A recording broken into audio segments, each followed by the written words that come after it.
Estamos indo para o estudo de número 6, irmãos. Estudo de número 6 nessa manhã, que tem como o tema perguntas cruciais. Claro que no decorrer de toda a nossa vida, irmãos,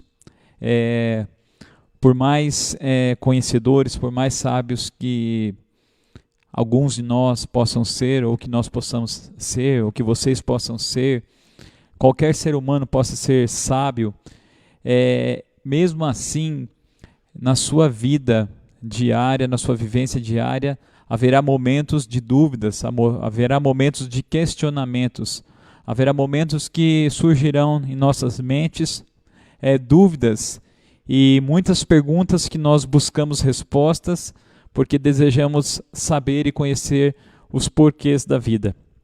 Mas nem sempre nós obteremos, melhor dizendo, uma resposta precisa, uma resposta fechada, podemos dizer assim, uma resposta que nos trará satisfação aos nossos corações.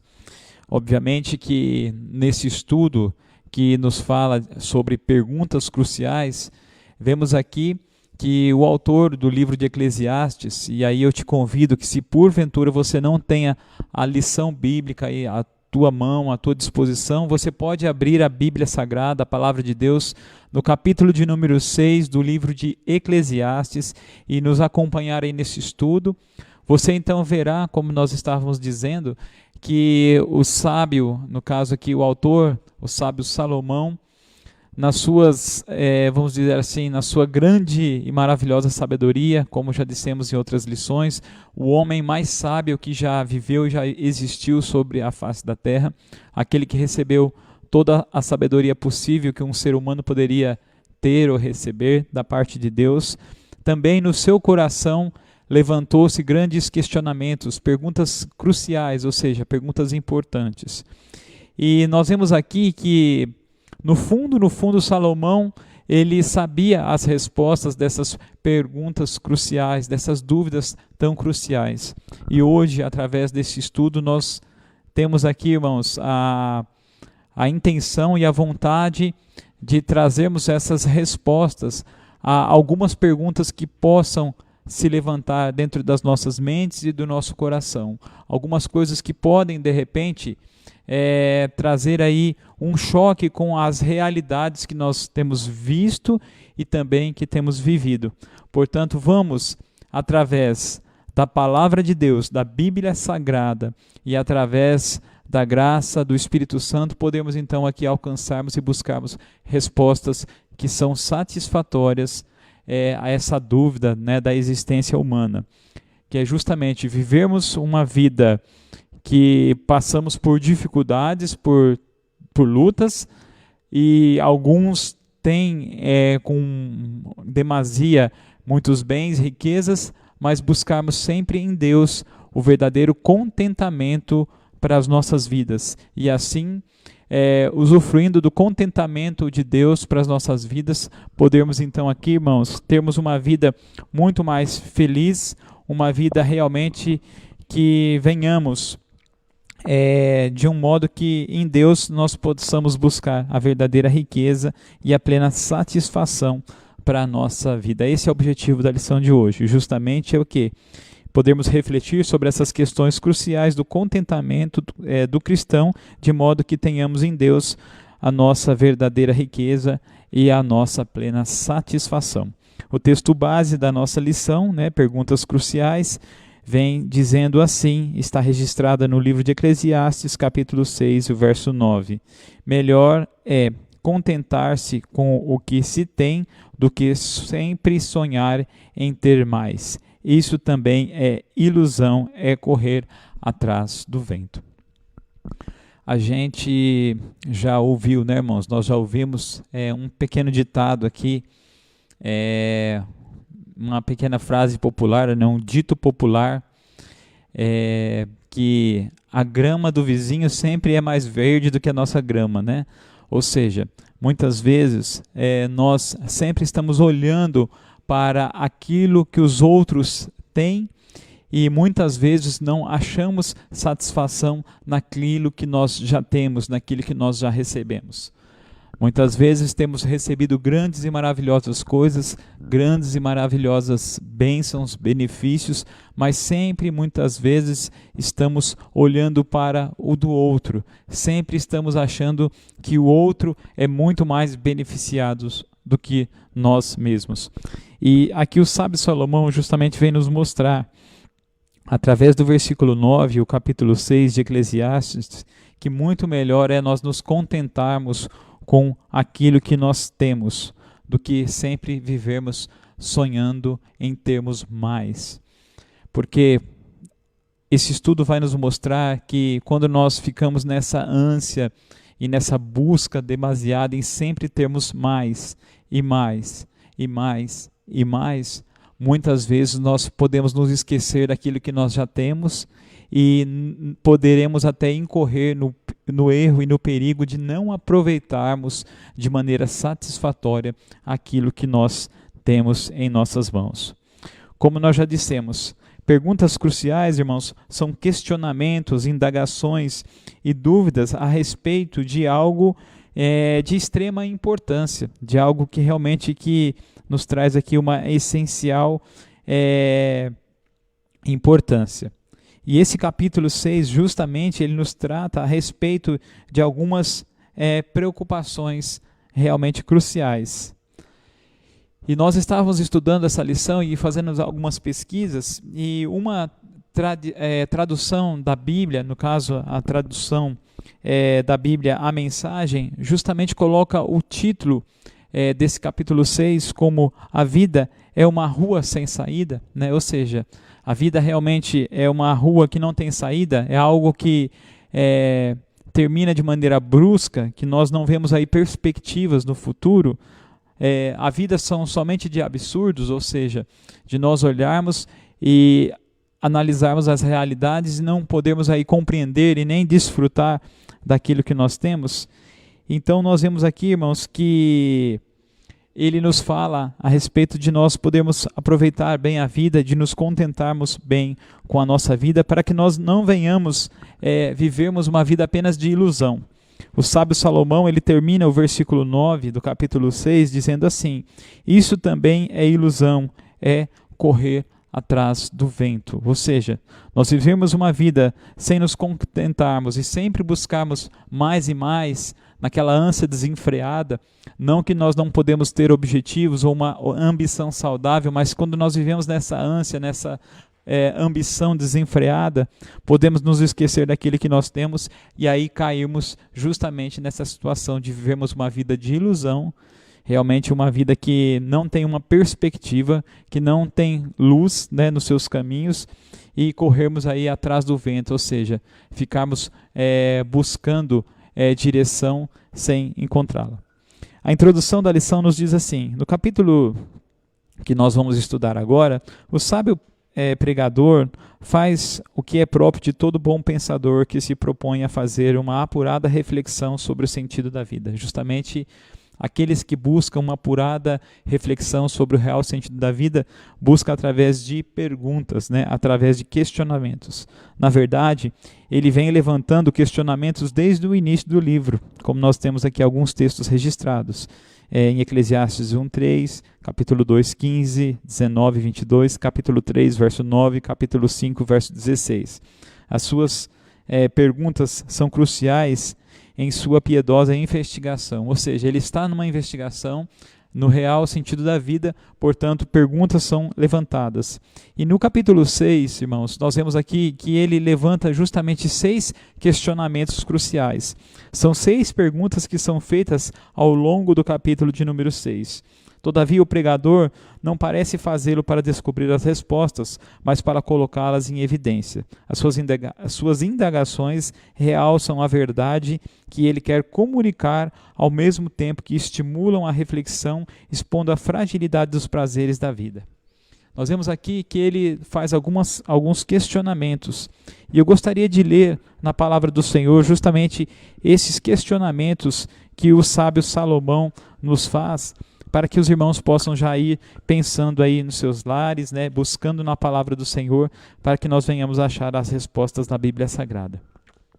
O primeiro questionamento, irmãos, e já fazendo parte aí da pergunta de número 1, porque nós gostaríamos aí já de ir adentrando aí as perguntas, justamente está registrado aqui na introdução a resposta. A pergunta de número 1, ela justamente nos indaga a seguinte questão. Por que o autor do Eclesiastes utiliza perguntas na sua exposição? Então nós vamos ver aqui a resposta que a palavra do Senhor nos mostra. Eclesiastes capítulo 6 e o versículo de número 6 nos levanta aqui a primeira pergunta do pensador, né, do pregador de Eclesiastes. Ainda que aquele vivesse 2 vezes 1000, ou seja, ainda que viesse a viver 2000 anos, mas não gozasse o bem, porventura não vão todos para o mesmo lugar? Aqui ele faz a primeira afirmação e o primeiro questionamento. Ele diz assim: mesmo que um homem vivesse 2000 anos, mas não gozasse o bem, ou seja, não aproveitasse tudo aquilo que ele pudesse ter, porventura não vão todos para o mesmo lugar? Ou seja, todos não terão o mesmo fim? O versículo 8 nos diz assim: pois que vantagem tem o sábio sobre o tolo? Ou seja, qual a vantagem de você ser sábio e se intitular como sábio em relação àquele que é tolo, ou àquele que é não sábio? Ou o pobre que sabe andar perante os vivos? Depois nós temos aqui outros questionamentos no versículo 11 do mesmo capítulo 6. É certo que há muitas coisas que só aumentam a vaidade, mas que aproveita isso ao homem? Ou seja, nós vemos aqui que essa busca, muitas vezes desenfreada por bens, por riquezas, podem muitas vezes ser alcançadas, mas com qual objetivo nós buscamos tudo isso para as nossas vidas? E ele muitas vezes vem nos mostrar que é certo que há muitas coisas que só aumentam a vaidade, ou seja, só aumentam aquele sentimento de queremos nos impor, de queremos nos mostrar, de queremos aí mostrar que temos mais capacidade do que o outrem. E ele faz o questionamento importante aqui, crucial: mas que aproveitamento tem isso ao homem? E finalizando aqui o último questionamento do capítulo de número 6, que está registrada no versículo 12: pois quem sabe o que é bom para o homem durante os poucos dias da sua vida de vaidade, os quais gasta como sombra? Esse é um questionamento muito, muito importante, irmãos. Quem é que sabe o que é bom para o homem durante os poucos dias da sua vida? Nós vamos entender quem é que sabe. E eu quero te dizer aqui, já te adiantando, quem sabe o que é bom para mim e para você, irmãos? Eu acredito que eu e você já sabemos. E se não sabemos, Deus é quem sabe aquilo que é bom para mim e para você. Aquilo que nós podemos alcançar, seja muito ou pouco. Se temos Deus sempre em primeiro lugar, teremos então uma vida feliz, contente e satisfeita. Quem pode declarar ao homem o que será depois dele, debaixo do sol? Ou seja, quem pode, irmãos, nos dizer como será a vida além do túmulo? Como será, de repente, a vida após a morte, né? Como será, de repente, esses pensamentos que muitos fazem? Será que a nossa vida ela se resume apenas a esses 50, 60, 70, 80 anos de existência? Alguns um pouco mais, muitos outros até menos do que essas idades que nós relatamos aqui agora. E nós vemos aqui que Deus é quem pode nos dar essas respostas para as nossas vidas. Então nós vemos aqui na introdução, irmãos, essas perguntas que foram feitas. O autor justamente ele não está aqui preocupado apenas com as perguntas, porque no fundo ele já conhece as respostas, mas ele quer instigar em mim e em você justamente esses pensamentos, né? Porque vemos que muitas pessoas acumulam muitas coisas, mas como vamos ver mais à frente, não conseguem usufruir de maneira plena e satisfatória aquilo que tem. Não tem esse privilégio de usufruir de maneira satisfatória aquilo que conquistou. E ele diz mais: o que adianta, de repente, a pessoa acumular extrema sabedoria, conhecimento, né, diante de outra pessoa. Obviamente aqui nós não estamos fazendo apologia, irmãos, ao relaxo, né, à falta de vontade para o estudo, a não termos objetivos, metas na vida. É claro que tudo isso, irmãos, é muito importante, mas a nossa vida não pode estar circunscrita somente nessas coisas. Essas coisas não podem ter o fim em si mesmas, podemos dizer assim. Nós temos que ter Deus sempre em primeiro lugar das nossas vidas. Ele diz mais, o pregador, ele levanta aqui as suas indagações, realçando sempre a verdade que ele quer comunicar, ao mesmo tempo que nos estimular à reflexão, expondo o quê? A fragilidade dos prazeres da vida.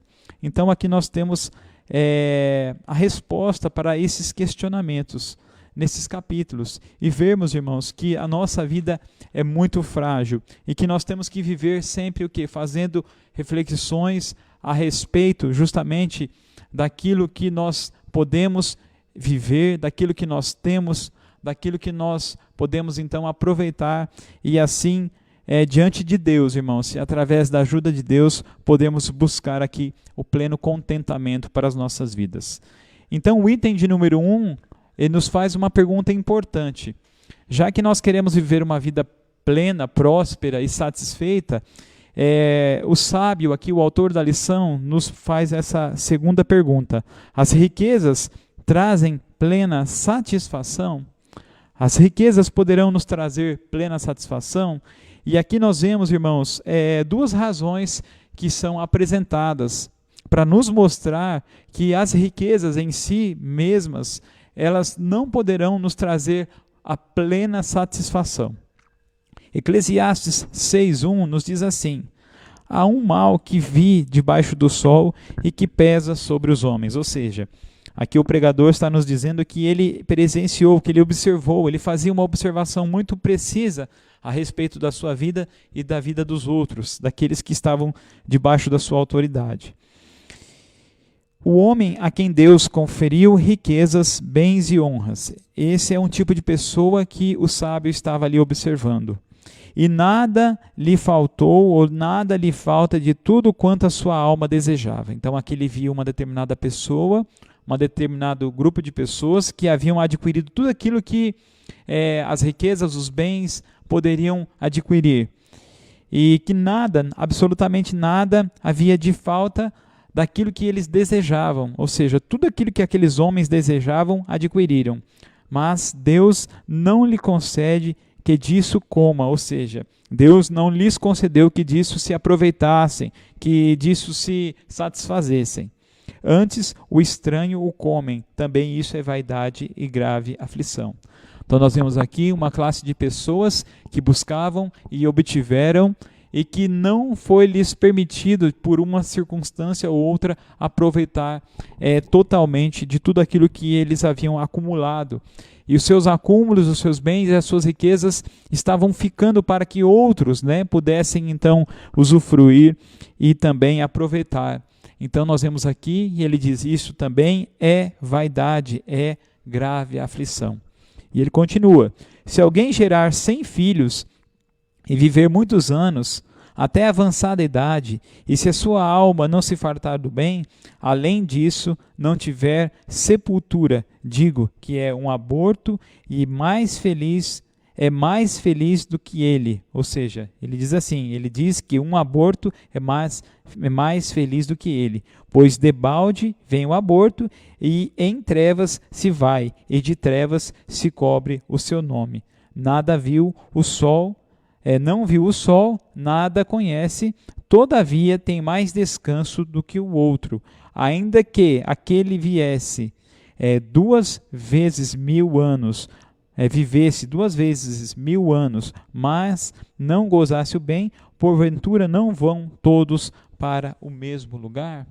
Então nós vamos ver aqui, irmãos, que a lição nos fala justamente a respeito de 2 razões pelas quais somente as riquezas por si só não trazem felicidade plena ao coração do homem. Justamente, qual é a primeira razão, irmãos? A primeira razão é termos riquezas e não sermos assegurados que teremos condições de desfrutá-las. Obviamente, eu e você conhecemos alguém, ou já ouvimos falar de alguém, que possuindo muitas riquezas, muitos bens, realmente tudo aquilo que deseja o seu coração, e como já diz o ditado, né, tudo aquilo que o dinheiro pode comprar, mas não lhe foi permitido muitas vezes aproveitar ou usufruir aquilo que ele tem, por algumas circunstâncias da vida, irmãos. E aqui nós enunciamos algumas situações pelas quais essa pessoa pode não conseguir aí usufruir de tudo aquilo que ele tem. Quais são essas circunstâncias? Muitas vezes por medo, irmãos, por medo de perder aquilo que tem. Já ouvimos histórias de pessoas muito ricas, realmente muito poderosas, que muitas vezes não faziam uma viagem, muitas vezes não ajudava o próximo, muitas vezes não comia algo que desejava. Por quê? Porque tinham medo de repente gastar demasiadamente, porque tinham medo de perder os seus bens. Muitos não usufruíam aquilo que tinham, porque por medo da morte, de repente de se arriscar e de morrer, e os seus bens ficarem aí, e outros justamente os aproveitá-los. Muitos por motivo muitas vezes de doença, de uma doença que os incapacita, né, de poderem aproveitar plenamente aquilo que têm. Muitos por conta da solidão, muitos que às vezes são riquíssimos, mas que vivem uma vida solitária. Eu acredito que eu e você possa conhecer alguma pessoa nessa condição. Tem muitas vezes os seus bens, tem muitas vezes a sua boa condição, mas que vive uma vida isolada, muitas vezes. Por quê? Porque ele tem medo, de repente, de buscar amizades, de buscar nos relacionamentos, e às vezes pensar que essas pessoas que se achegam perto dele possam se achegar justamente por interesse, e então, se achegando por interesse, vão pedir emprestado dinheiro, vão querer aproveitar de alguma situação, e assim essas pessoas acabam se isolando. E como já dissemos também, apenas aqui frisando, por medo de perderem. Então vivem uma vida triste, uma vida insatisfeita, mesmo tendo muitas coisas. A segunda razão pela qual as riquezas não trazem plena satisfação é porque elas não conferem dignidade. Por que muitas vezes as riquezas não conferem dignidade? Porque muitos de nós conhecemos aquele ditado, né, que o dinheiro não traz felicidade, mas aí muitos acrescentam, né, não traz felicidade, ele manda buscar.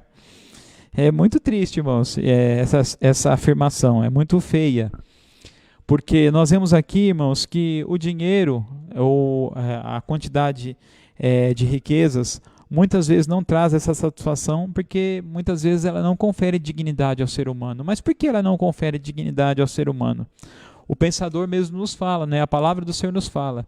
Existem pessoas aí que podem viver 2.000 anos. Ele faz um exagero. Óbvio que nós sabemos que não existem pessoas que viverão 2.000 anos. Mas ele faz aqui uma hipérbole, né? Um exagero. Mesmo que o homem pudesse viver 2.000 anos, muitos daqueles que pudessem chegar nessa situação não teriam condições de aproveitar, né, tudo aquilo que tem. E mesmo que vivessem, não conseguissem aproveitar, então nos mostra que tudo isso é realmente vaidade, é correr atrás do vento. Ele nos fala mais, de repente um homem poderia ter 100 filhos, né? E quando chega na hora da sua morte, não ter ninguém para amparar. Outro ditado também, um adágio popular que nós conhecemos, né? Um pai cuida de 10 filhos, mas 10 filhos podem não cuidar de um pai. Ou seja, muitas vezes, irmãos, muitos homens aí que têm aí, de repente, famílias grandes. Hoje não, porque temos visto aí famílias muito diminuídas, né? Famílias com apenas 1, 2 filhos aí no máximo, por vezes, salvo poucas exceções. Mas mesmo que um homem possa ter muitos e muitos filhos, como a Bíblia fala, mesmo que ele tivesse 100 filhos, pode acontecer, de repente, chegando no final da sua vida, ele morrer de maneira indigna. E mais, os termos são pesados, irmãos, porque realmente o sábio aqui nos chama a uma reflexão séria dessas questões importantes. Ele nos fala que mesmo que essa pessoa pudesse ter 100 filhos, muitas vezes na hora da sua morte ele não teria nem mesmo um enterro digno, né, um funeral digno. Muitas vezes estaria ali, pouquíssimas pessoas não seriam lembrados ali para que aquelas pessoas viessem lhe fazer ali prestar uma última homenagem. Ele faz uma comparação nesse tipo de homem, nesse exemplo, que melhor seria que ele tivesse nascido morto, né, que ele fosse um aborto. Nós vemos aqui como a Bíblia trata esse tema tão importante do aborto e nos mostra que, utilizando esse exemplo, né, essa comparação, que essa pessoa que viveu tendo muitos filhos e que no final da sua vida foi negligenciada pela sua família e mesmo tendo muitas riquezas, então nos mostra aqui que a quantidade de dinheiro, irmãos, que seja muito, não nos confere dignidade. A dignidade é nós vivermos uma vida pautada em Deus em primeiro lugar, pautada no amor, na solidariedade, no amor para com os nossos filhos, né, com paz com os nossos irmãos, com os nossos amigos. Aí sim podemos ter uma vida digna diante de Deus e diante dos homens.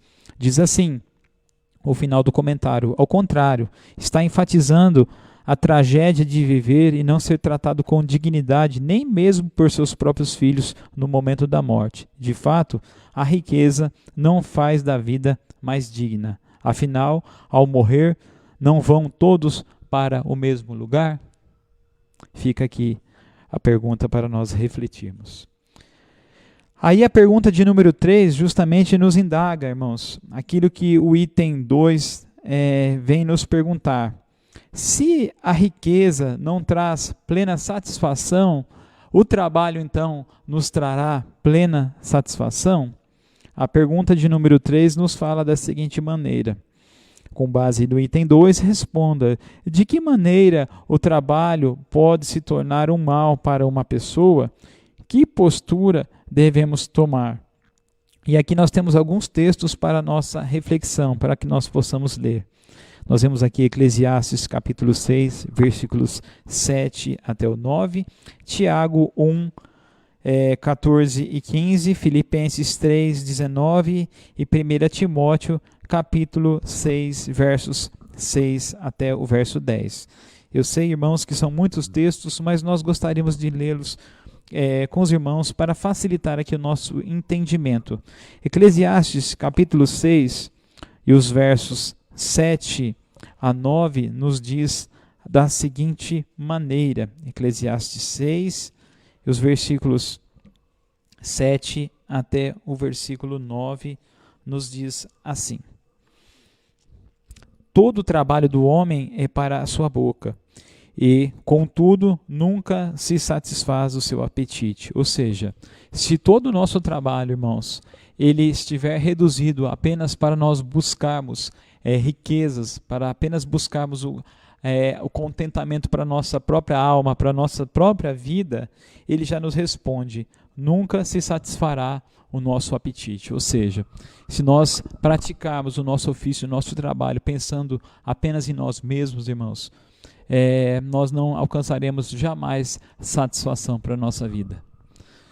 Existe um ditado que nos fala: faça aquilo que você ama, trabalhe naquilo que você ama, e você não terá que trabalhar um dia sequer na sua vida. Por quê? Porque você fará com toda satisfação, com plenitude. Porque você fará não somente para você mesmo. Você muitas vezes poderá desenvolver o seu trabalho pensando no seu próximo, em benefício de outra pessoa. Você poderá fazer o seu trabalho pensando em adquirir para que você tenha condições de repartir com aqueles que necessitam. E alguns textos, o texto mesmo de 1 Timóteo, no capítulo 6, versos 6 a 10, o apóstolo Paulo, falando ao seu filho na fé, Timóteo, nos mostra justamente isso. Para que nós venhamos a acumular, para que nós possamos ser generosos, para que nós possamos buscar repartir e sermos ricos em boas obras, sermos ricos em dar, em repartir. O versículo 7 diz assim: todo o trabalho do homem é para a sua boca, e contudo não satisfaz o seu apetite. Pois que vantagem tem o sábio sobre o tolo, ou o pobre que sabe andar perante os vivos? Melhor é a vista dos olhos do que o andar ocioso da cobiça. Também isso é vaidade, é correr atrás do vento. Nós vemos aqui um alerta, irmãos. Nós devemos tomar cuidado com aquilo que nós desejamos. Muitas vezes a nossa cobiça, os nossos desejos exacerbados, como diz a palavra do Senhor, os desejos dos nossos olhos, né, a concupiscência dos olhos, podem nos levar aí a grandes erros, a grandes tragédias. Olha só aquilo que o apóstolo Tiago, irmãos, justamente nos fala na sua epístola, né, na epístola de Tiago, no capítulo de número 1, os versos 14 e 15, diz assim: ao contrário, cada um é tentado pela sua própria cobiça, quando esta o atrai e o seduz. Então a cobiça, depois de haver concebido, dá à luz o pecado, e o pecado, mais uma vez consumado, ele gera a morte. Ou seja, irmãos, ninguém ao ser tentado diga, sou tentado por Deus, versículo 13, né? E o 14 diz assim, ao contrário, cada um é tentado pela sua própria cobiça. Ou seja, muitas vezes, irmãos, nós caímos em tentações, caímos aí em pecados, justamente o quê? Pelo nosso desejo, pela nossa cobiça, por nós olharmos a vida que o outro tem e desejarmos aquela vida, não porque nós queremos ter aquela vida para podermos usufruir e repartir e beneficiar outras pessoas. Não, porque se aquela pessoa pode, eu também posso, eu quero sobrepujar a ele, eu quero ser melhor do que ele. Eu não me conformo dele estar nessa situação, então vou lutar para que eu possa ser melhor do que ele. Aí com isso vem o quê? Vem as propostas indecentes, vem aquilo que muitas vezes não é honesto. E a pessoa, muitas vezes incauta, ele acaba o quê? Se envolvendo com tudo isso, naquela ânsia de ser melhor do que o outro, melhor do que o seu vizinho, melhor do que o seu colega de trabalho, melhor do que o seu parente. E aqui o apóstolo Tiago nos mostra na sua epístola, na sua carta, que nós temos que tomar muito cuidado. Porque esses desejos, eles podem aí trazer-nos tentações, essas tentações, essa cobiça pode dar à luz aí ao pecado, e muitas vezes o pecado, o nosso erro do alvo, né? A perda de foco pode trazer-nos aí uma morte, não somente uma morte física, mas também uma morte espiritual. E aí o apóstolo Paulo justamente nos dá um conselho contrário a tudo isso, irmãos. Ele nos fala justamente na sua carta aos Filipenses, no capítulo 3, o verso 19, que o nosso Deus, segundo as suas riquezas em glória, há de suprir em Cristo cada uma das nossas necessidades. É Deus, irmãos, que através das suas misericórdias, das suas ricas e maravilhosas bênçãos, pode suprir a mim e a você aquilo que nós necessitamos. Portanto, vivamos uma vida de contentamento, irmãos. E finalizando aqui a pergunta de número 3, o conselho do apóstolo Paulo a Timóteo, na primeira carta de Paulo a Timóteo, no capítulo 6, versículos 6 a 10, que diz assim: de fato, grande fonte de lucro é a piedade com contentamento. Ou seja, você viver uma vida digna, irmãos, com contentamento, essa é a verdadeira riqueza, essa é a verdadeira fonte de lucro para a nossa vida.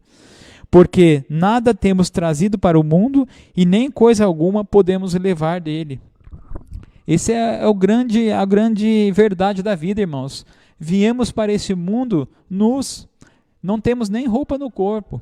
E quando vamos embora desse mundo, também vamos na mesma situação, não podemos levar absolutamente nada, irmãos. Desculpe aqui o ditado, irmãos, chulo, mas como diz aí o adágio popular, caixão não tem gaveta, nós não podemos levar nada quando vamos embora daqui e também não trazemos nada quando viemos para esse mundo. Tendo sustento e com que nos vestirmos, estejamos, portanto, contentes. Ora, aqueles que querem ficar ricos caem em tentação e cilada e muitas concupiscências. Ou seja, irmãos, não é pecado você desejar melhorar de vida, ser rico, mas temos que tomar cuidado. Aqui Paulo está falando especificamente de uma espécie de pessoas, aqueles que querem ficarem ricos de uma maneira perniciosa. Aqueles que querem ficar ricos caem em tentação e cilada em muitas concupiscências, ou seja, muitos desejos insensatos e perniciosos, os quais afogam os homens na ruína e na perdição. Porque o amor do dinheiro é raiz de todos os males. Não é o dinheiro, irmãos, que é a raiz de todos os males, mas o amor ao dinheiro, ou seja, o apego excessivo. É como já dissemos aqui em outras oportunidades. O dinheiro se torna o senhor da vida dessas pessoas e não o seu escravo. O dinheiro, irmãos, não pode ser o senhor da minha vida. Ele tem que me servir, ele tem que te servir e não você servir a ele.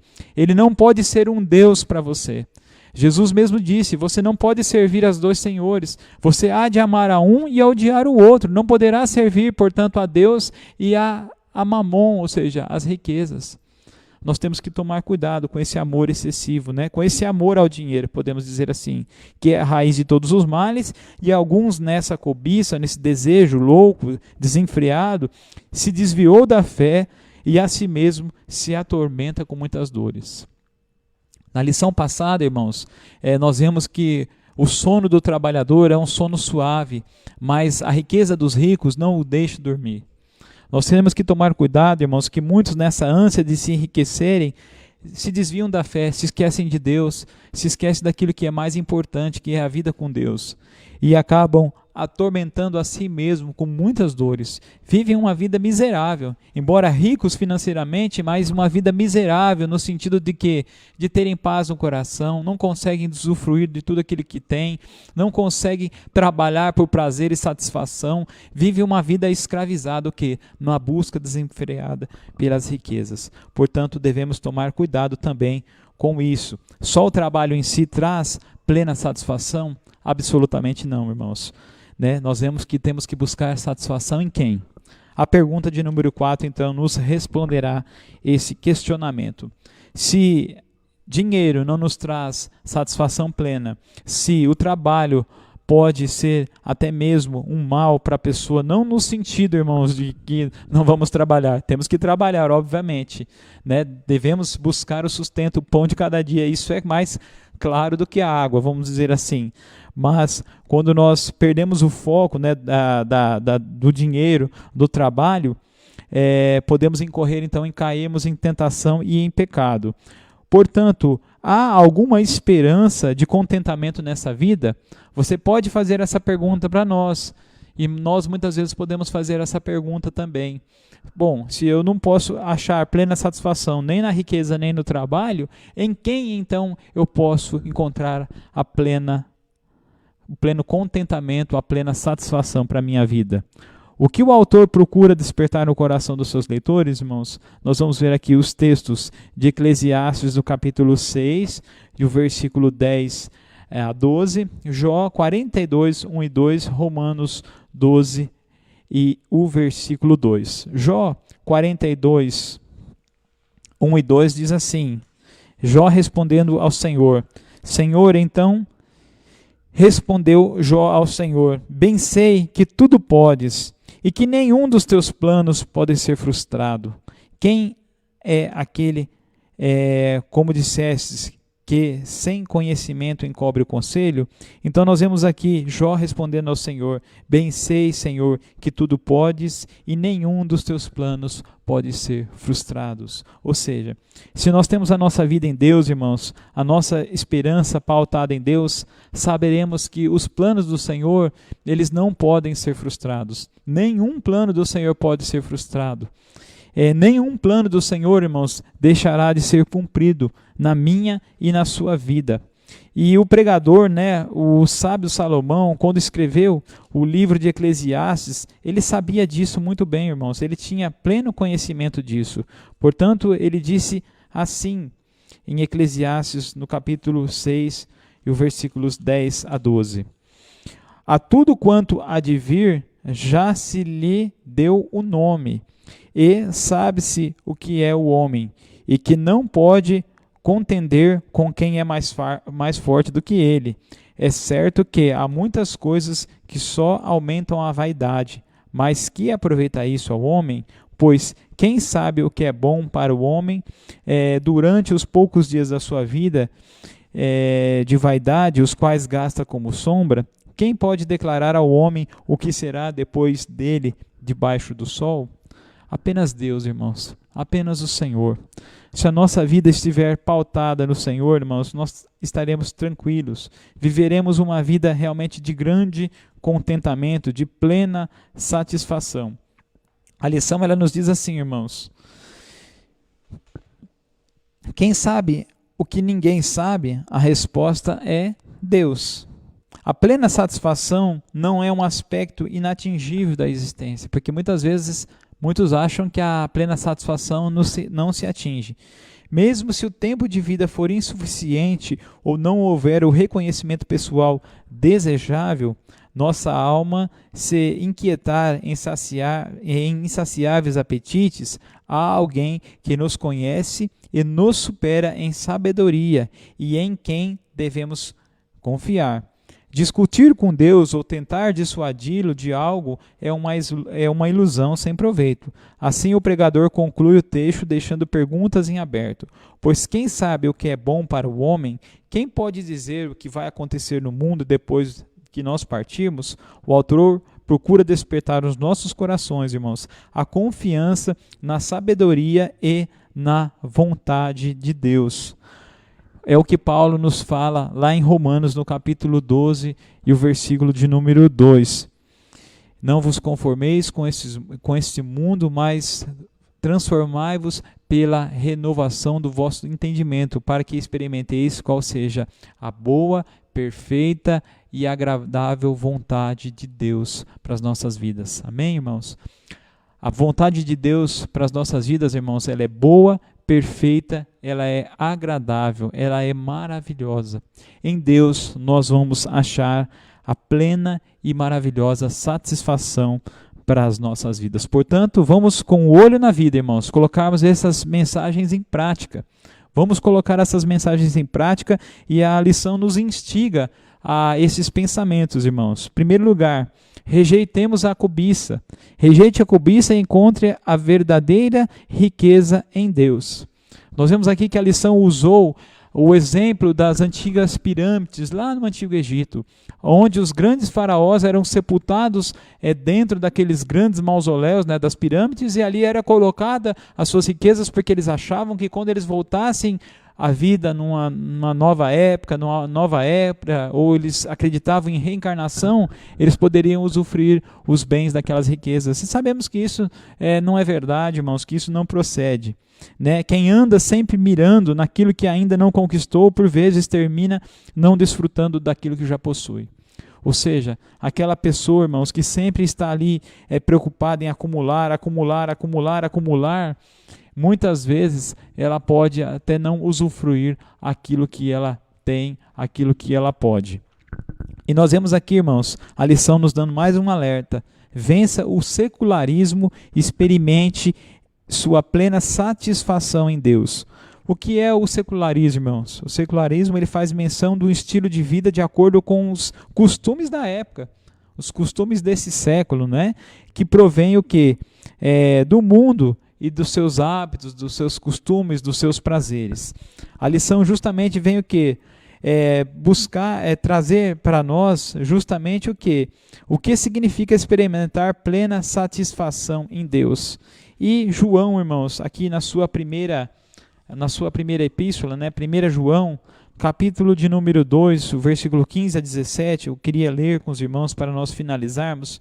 A primeira de João, no capítulo de número 2, o versículo 15 a 17, nos diz da seguinte maneira: não ameis o mundo, nem as coisas que há no mundo. Se alguém amar o mundo, o amor do Pai não está nele, porque tudo o que há no mundo, os desejos da carne, os desejos dos olhos e a soberba da vida, não procedem do Pai, mas procedem do mundo. Ora, o mundo passa, bem como os seus desejos.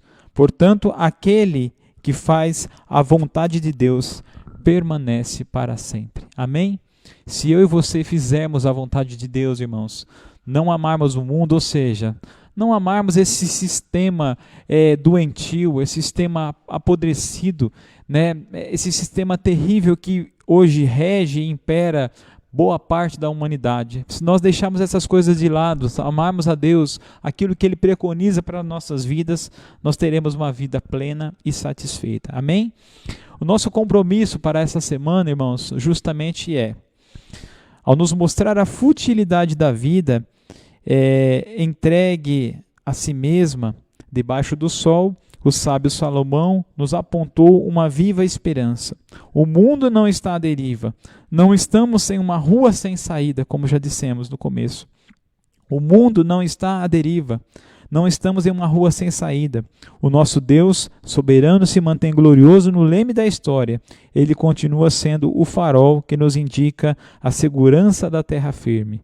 Nessa esperança, o nosso compromisso nesta semana será de refletir sobre quais têm sido os nossos mais inquietantes desejos nos últimos dias. Será que a satisfação nos bens materiais ou a segurança do trabalho está ocupando o lugar indevido? Ore a Deus e peça a Cristo para que o seu coração seja inundado do favor, ou melhor, do fervor do Espírito, a fim de que a sua plena satisfação esteja somente em Deus. E assim, irmãos, nós terminamos mais um estudo nessa série de lições que temos aí na busca do sentido da vida. Que Deus te abençoe. Até o próximo sábado, se assim o Senhor nos permitir. Em nome de Jesus. Amém.